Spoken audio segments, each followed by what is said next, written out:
आज हम इस वीडियो में भारतीय न्याय संहिता यानी बीएनएस की धारा 111 की पूरी जानकारी आसान भाषा में समझेंगे।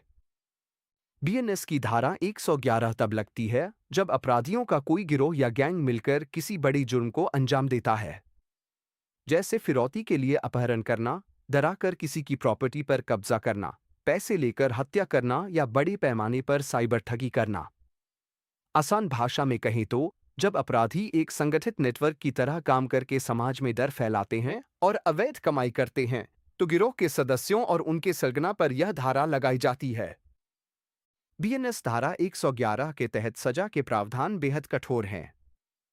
यदि संगठित अपराध की वजह से किसी की मौत हो जाती है, तो अपराधी को मृत्युदंड यानी डेथ पेनल्टी या उम्र कैद की सजा हो सकती है। अन्य मामलों में कम से कम 5 साल की जेल, जिसे उम्र कैद तक बढ़ाया जा सकता है, और कम से कम 5 लाख रुपए के जुर्माने का प्रावधान है।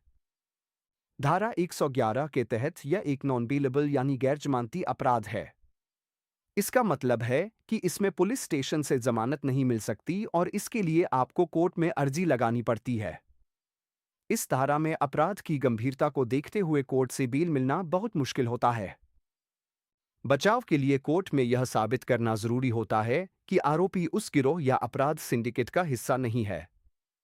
कई बार किसी एक घटना की वजह से निर्दोष लोगों को भी गैंग का सदस्य मान लिया जाता है। ऐसे में यह साबित करना कि आरोपी का पिछला कोई आपराधिक रिकॉर्ड नहीं है और उसका उस गिरोह के साथ कोई आर्थिक संबंध नहीं है, बहुत महत्वपूर्ण होता है। सही कानूनी रणनीति के लिए एक एक्सपर्ट वकील की सलाह लेना बहुत जरूरी है। अगर आपके मन में बीएनएस धारा 111 से जुड़ा कोई भी सवाल है, तो आप अभी lorato.com पर सलाह ले सकते हैं। धन्यवाद।